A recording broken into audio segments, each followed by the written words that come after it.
Hey guys, Brent Abernathy. Welcome to the Family First Life Gulf Coast team training call on Monday afternoon. Hope everybody's having a great day so far. I want to get right to it this afternoon. Got a special guest with us, Austin Takala, who is in Kansas City, helping a bunch of families with insurance and also growing a good group. Got a lot of group momentum and. Just wanted to have him on today.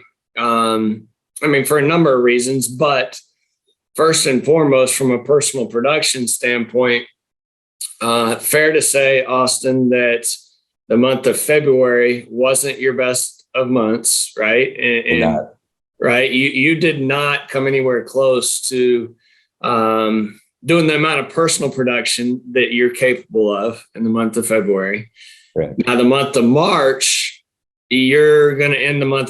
Through 3 weeks, you're already, I think, right at like 30 families helped. And I know you're going to end the month probably somewhere close to 50 families helped by the time the numbers come in. So I always want to talk to people when things like that are going on, because obviously there's been some sort of change. And I think it's important to get it out there to all the agents. So real quick, though, before we get going, how long have you been with us writing insurance? I always like to say full-time because that's when I really started. Because when I moved to Kansas City, that was basically when I really started everything. Right. So it's been just coming on a year. My lease is ending at my apartment. Had to find a new place here. So it's just coming on a year. Okay. All right. So kind of been through a lot of ups and downs, as most new agents, within that first year, you experience a lot of good things, a lot of bad things, and trying to figure out how to make it work and things like that as a business owner. So talk to me a little bit. And I know, and just to fill everybody else in, when Austin first started, Austin has an unbelievable energy about him and constantly just a high motor, high energy guy and super positive, and which is always great. But also we had to learn that we had to temper that a little bit, right? Because it can almost be a little bit too over the top.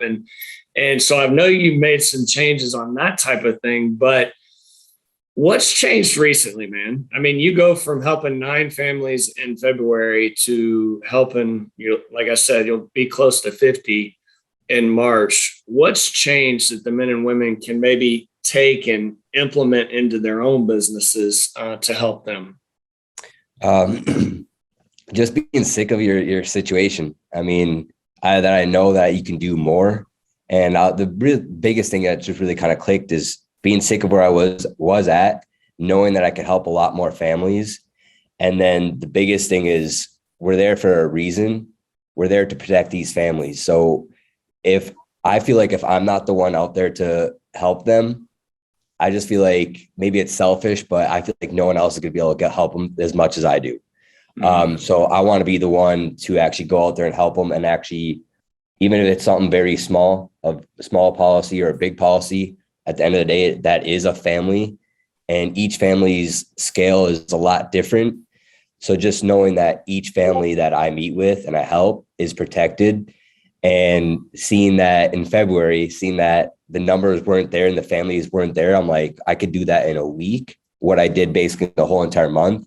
So I was like, why am I going away from the stuff that I did before? And maybe it was conference and doing all that stuff, but honestly, I'm going to use that excuse. I just didn't put in the work and whatnot. So it just really bringing it back down to the numbers and really looking at the numbers of everything. If the numbers aren't there, putting that little extra effort in. If you got to stay extra to be able to go out and get in front of as many people as possible. That's probably the biggest thing that changed, and just having that more passion for the people I sit with as well. It's funny. You just hit that. That was the word that was going through my mind. And it was passion, but it was also belief in what we do, right? Because especially for newer agents, you go through different levels of belief. And, it's like you help your first family, you get paid for the first time, and your belief level increases because all of a sudden you see, oh my God, this really is real, and then as time goes on, your belief level, not only in yourself, right. And what you can accomplish, and that you can do this to the level as, because what we do doesn't require any innate talent. It's like if somebody told me, hey, go dunk a basketball from the free throw line. Okay. There's zero chance that that's going to happen. I'm 44 years old. I'm overweight and I got a busted up knee. There's no way it's going to happen. You have to have some innate talent to be able to do that. Right. Whereas with us, it really just boils down to, you got to work. You got to work your tail off. You got to be consistent with the activity, but you do have to have a belief in yourself and also a belief in what we do and how important it is. Like it's not just about going out and earning a living. I got it. It's a business and all that, but a belief level in the fact that we provide a service that is very important to a lot of families. And I know you were share the story because I know you were sharing something with me about a family that you ran across, what was it, a couple of weeks ago or whatever. And it really kind of hits you in the side of the head. It's like, oh my God, what we do has it brings a serious value. Yeah. So it goes back to actually the reason I actually got in front of this family is I planned my schedule. If I had a no-show or if I had a time, like I already have a few places I want to door knock. So I went door knocked this gentleman. Couldn't really find the house, but there's a guy outside. I figured it out, and the guy was home and he was on the phone. And so he got off the phone, talked to him, and as I start to kind of sit down with him and meet with him and kind of figure out his situation, the first thing he actually told me is, he goes, my girl just passed away. And I was like, well, what do you mean? Like, kind of explain. And his girlfriend that he lived with, and he didn't see her. It was late at night, didn't see her, thought she was in the kitchen cooking, didn't see her there, and went in her room more, and he found her laying on the ground, and she had a massive heart attack, and she was in her 40s. And younger gentleman. And that moment, I was like, wow. Like he filled out the request before that. I probably forgot about it. And then in that moment where I didn't get in front of him, he had a dramatic experience. His life got kind of punched in the face of having a loss like that. And he actually told me right at the end, I was helping him because he's like, yeah, I need to get this. At the end, he's like, funny thing is, I was actually looking online for some insurance. And then he goes, then you showed up. So I just think things happen for a reason. I was meant to go there and put a little coverage in place. And now he knows that he's protected. And because before he was like a lot of people, they just don't think they need it at that time because maybe it might be too expensive for them. Or maybe they're like, I'll just wait till I'm older. But he had that realization and gave me that realization that the time is now to do anything like that, because no one we sit down with is thinking about dying. I mean, they might see it from a family friend that passes or whatever. They might see it for a glimpse, but then they go on with their lives and they don't think about it again. But once you do with what we do with protecting families is we go in there, meet with them for 30 to 45 minutes, get them protected. As long as they're paying their bill, it's like any insurance, they keep it. And they have that knowing that it's there. So they don't have to think about that anymore and they can keep living their life, you know?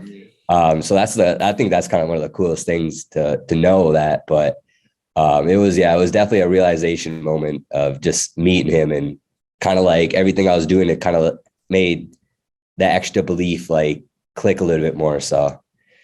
Yeah. Well, here's the thing too. It's, and I've experienced a lot of death claims, and that changes the way you approach what we do. You know, when you first come into the business, at least for me, it was like plain and simple. It was about paying my bills. It was about me And at some point that switches, right? And Right. you know that the paying the bills part is going to get taken care of, right? If you just do right by the people.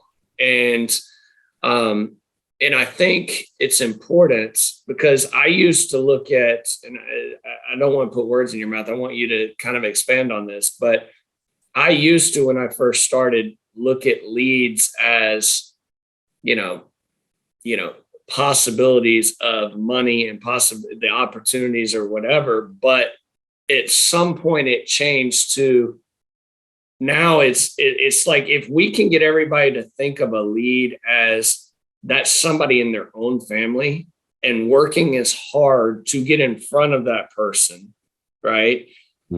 As we would if we knew one of our family members needed help.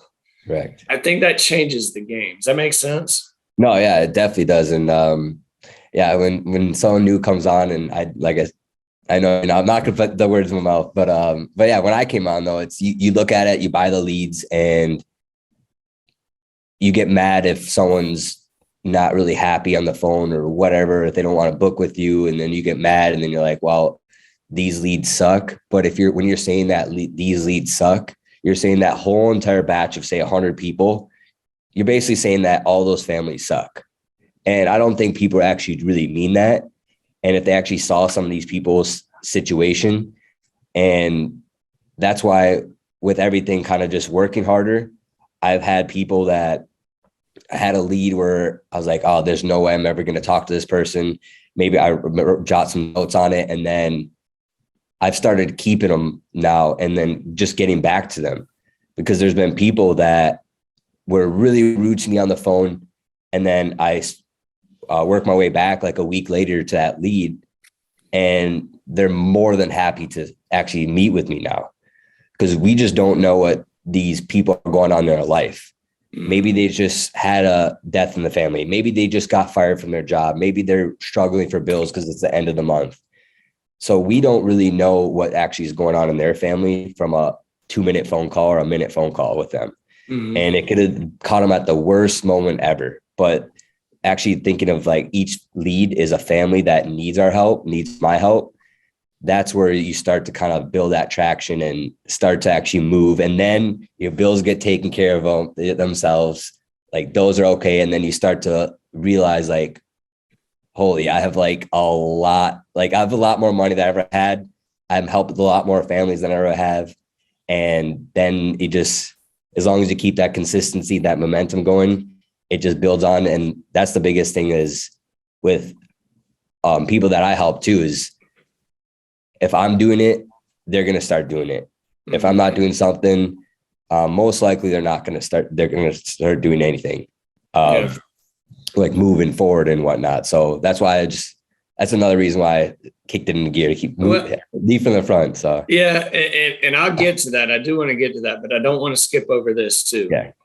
One thing, and I was talking to another agent a few days ago about this, and something clicks. Like I used to sell off of emotion inside a house, right? Like when you get a clear picture painted, when you get them to paint the picture, and you dig deep in that, and you really ask thought-provoking questions about them and their family and who they've been around that's, experienced death before, like, and you use stories and people that have been impacted, people that you've seen and helped, and you're selling based on emotion, right? Mm-hmm. And like I used to cry all the time in houses with people. That was just me. I was more an emotional sale than a transactional sale.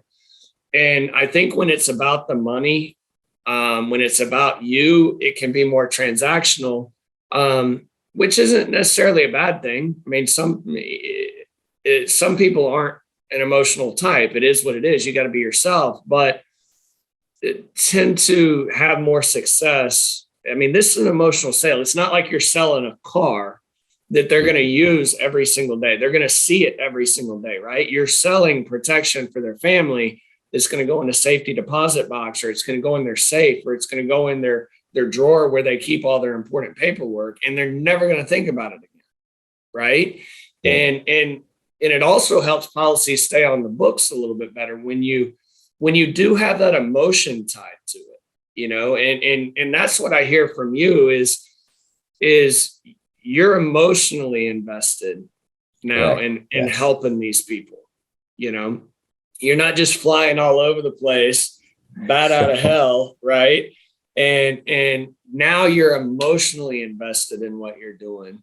And I think that's been a big reason, for your success. I mean, does that sound about right? No, it definitely is. And I've definitely been there. I've shed some tears in appointments too. So it's because it's just such a real thing, like, I mean, I think about my family every time I sit down with people, I mean, they're living healthy, but I think about that stuff all the time. So then me thinking about them and then getting their story, like it is an emotional sale. And then you go in there, you just try to get in, get out as fast as you can, and just try to have them get a policy out. Then 2 weeks later, you realize they're canceling, and then you call them and they're like, yeah, I just don't need this. But when you actually do your job correctly too, you'll remember them and say, actually, hey, you do need this because you told me that your daughter would be, she would probably lose a house if she lives with them or whatever it would have to be. So you kind of, obviously you're not going to remember every single client that you sit with because you sit with a lot of people, but when it's all fresh like that and they're trying to cancel, like the more you know about them and their family and their situation, the better off they're going to be because you're going to help them better, and you're going to actually make sure they don't make that decision to cancel because they know that, and they know they need it. So they're just thinking about that money come out of their account. Right. 100%.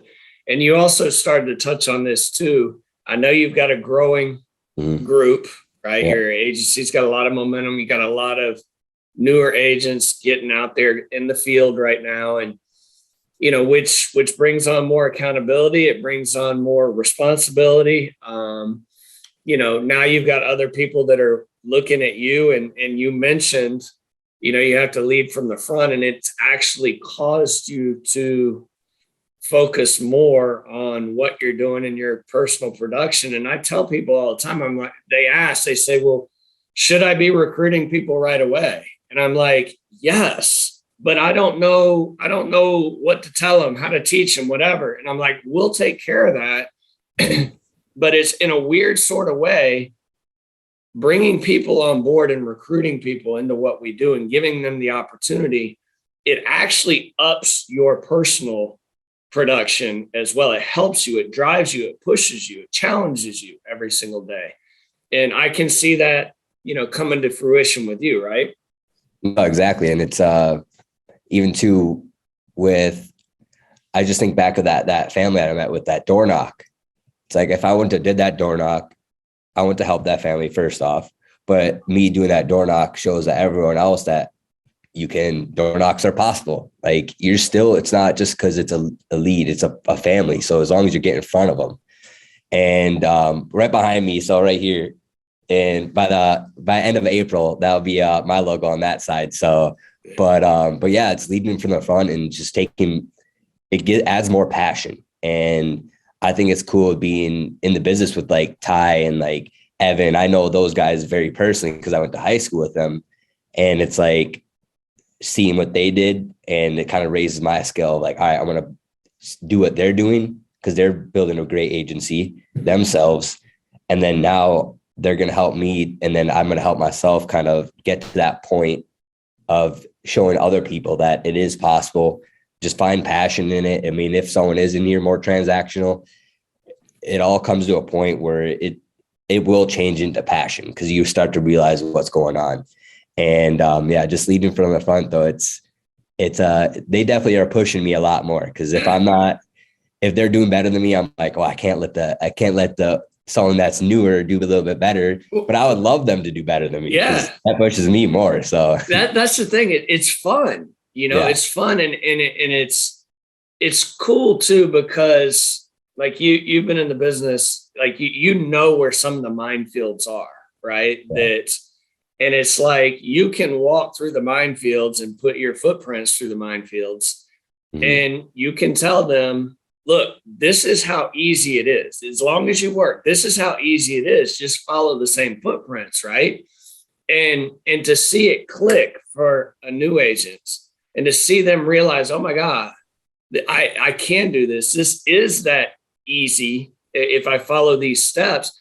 It's crazy. Like I was at a high school baseball game, dude, last week. My oldest daughter has has a bunch of friends that are guys on the baseball team, and they've been after me to come out and watch one of their games or whatever. And dude, I was sitting there and I was about to pull my hair out, right? Because of my experience in playing so much baseball and in the major leagues and all that sort of stuff. I see the game at a different level, right?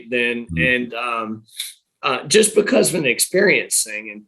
And so they got their tail kicked in, right? They lost 10-0 and they're all, and I'm sitting there watching the game and I'm like, oh my gosh, there was just these 3 simple things that happened during the game that cost them 8 runs, 3 simple plays that but they're seeing it as they got their teeth kicked in, right? But they really didn't. It was a close game, but I'm seeing it as, guys, this is how easy it is. If you do this, if you communicate, if you, whatever, it changes the game like that. And I was watching the game, Austin, I was thinking about our business because a lot of newer agents, and think back when you were new, you saw this game at the level of these high school kids. It's like, that were playing baseball. You think like you're making it much harder than it is, right? When you're a new agent. But you also have all kinds of coaches and mentors who have that game experience that are at your disposal, right? That can teach you and say, hey, this is all you have to do. And it's really pretty cool when somebody takes that coaching and doesn't overcomplicate the thing, and boom, they take off. And it's like I get so excited when people like you, when the light bulb comes on. Correct. Yeah. And you realize how easy it is if you go work and if you put these families first. So the coaching aspect and the mentoring and seeing other people succeed. Now it's ultimately up to them. You know that, right? Like you can guide them. And just like I can tell these high school kids, hey, these 3 plays, this would have completely changed the game. Right. But they got to go out and make those adjustments. I can't go out. I'm 44 and fat and broken down. I can't go out there and do it for them. You know what I mean? Right. So, I don't think you'd be allowed on the field anyway. But so to kind of touch on that, like about the minefield, right? And of seeing those 3 mistakes. And I think with this business, yeah, it is emotional passion business when you make it, when you get there, right? And you that builds up. But don't be putting that emotion into the results at first. And so that's what a lot of people come in this business because they are kind of looking for some different change, a different outcome in their life, and they want to have that financial security. But they're putting too much on the actual money side of it than the numbers side of sitting with enough people to hit your numbers every week, making enough dials to do what you have to do. And then that all starts with getting enough leads. So if like the dial day, if they got not enough leads because they're trying to be cheap, and then they go out and they've been tracking their dials, and then they only made 100 dials throughout the whole entire day. And like you want to, as me, I want to like, hey, help them. But then they're, like you said, they got to do their own thing, right? And they got to learn sometimes by, obviously I can say everything I want to them and show them like, hey, this is the way you got to do it. But some people just need to fall on their face a little bit, right?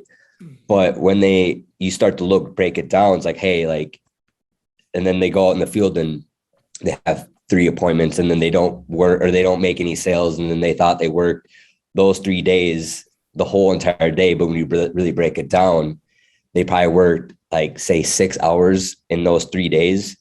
No wonder why the results didn't come out to where you want. So that people got to actually just take their emotion out from the beginning, focus on the numbers and put the motion in to actually meet with the families. Right. And that's where it's all going to click. And that's where we're going to find that traction a lot and that consistency a lot faster. It's 100% true. I mean, when you can get out of that emotional roller coaster, and again, and I'm glad you said that, because inside the home, we do want emotion, right? Correct. But in regards to the business, we want to be flatline. We want to be here. We don't want to ride. And the only way to do that is to put the numbers so much on your side, as far as appointments, where it doesn't, for lack of a better term, it doesn't kill you, or you don't become emotional if you have a no-show or no sale or whatever. It's like, okay, no big deal. I got 26 other families I got to see, the next 2 days or whatever. And when I look at that, Austin, it boils down to one of three things, right? If people aren't putting the numbers on your side. One, you're not getting enough leads. Two, you're not very good on the phone, which, okay, that's all right. As a new agent, you're going to get better. Just dial more.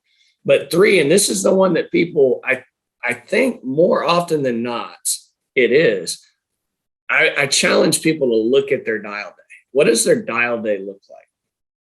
Are you hammering the phones at 8:00 until you get enough appointments? Like hammering them, boom, boom, boom, boom, boom, right? On and off the phone. Or is it more like I get started at 8:45, I dial for 15 minutes, then I take another couple of phone calls, or then I go and look at my pending. And really, when you add it up throughout the dial day, they're really only dialing intensely for an hour and a half, So that's a big thing is how intense, what does your dial day look like?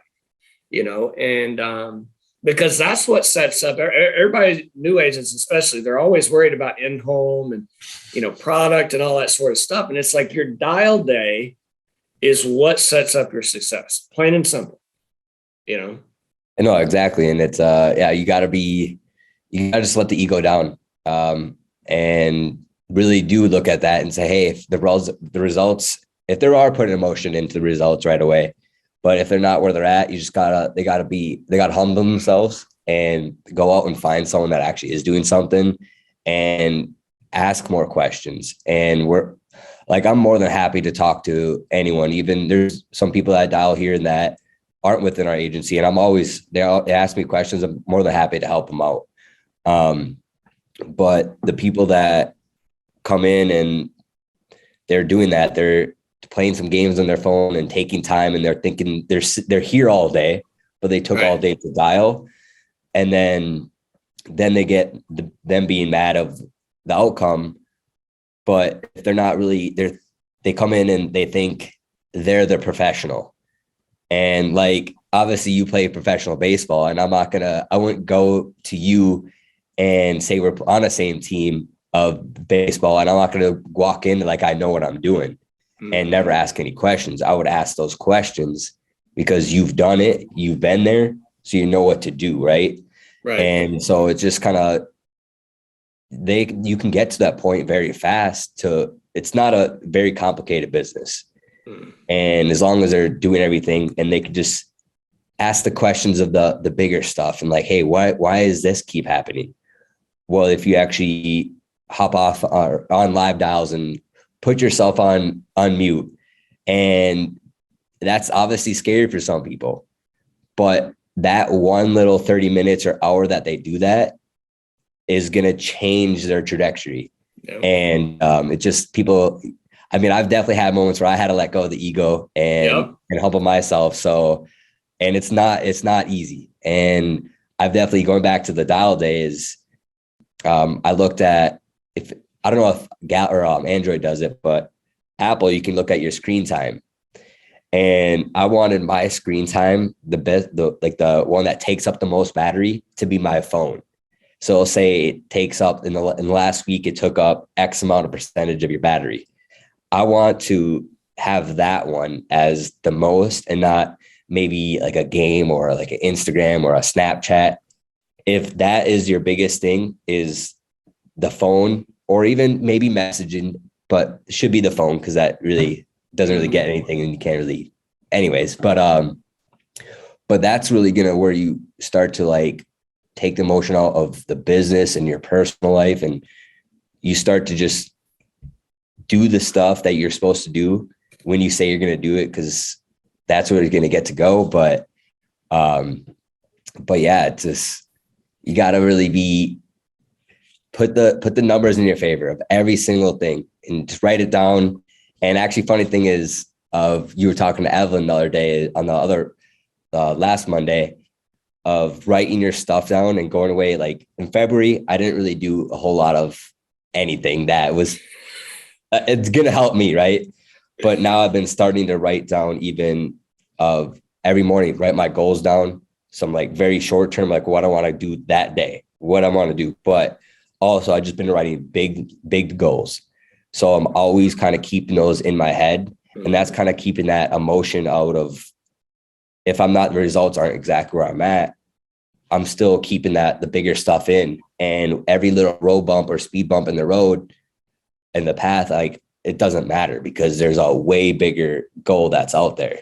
Mm-hmm. And that's where that's where the fun starts happening, you know? It is, man. And I'm so proud of you, man. I know we need to wrap it up because everybody needs to get on back onto dialing and things like that. But I think about you the first time I met you when you came into my office in Fort Walton Beach, and you know, and you were living down in West Palm Beach, Florida, I believe it was, and you were kind of a nomad, and you know, you said, where can I go?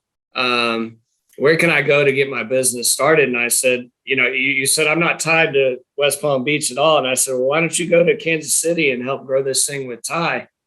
I mean, literally like 2 days later, you're in Kansas City and you've been there ever since. And I think about that kid that was such a ball of fire, and you still are that same way, but you've also grown so much in a year. And dude, I'm just proud of you. And I know this is only the beginning. And now we got a lot of other people coming on board that you know, you're not responsible for helping them, but you are guiding them the way you're showing them the way you're leading them. And that's a pretty darn cool thing.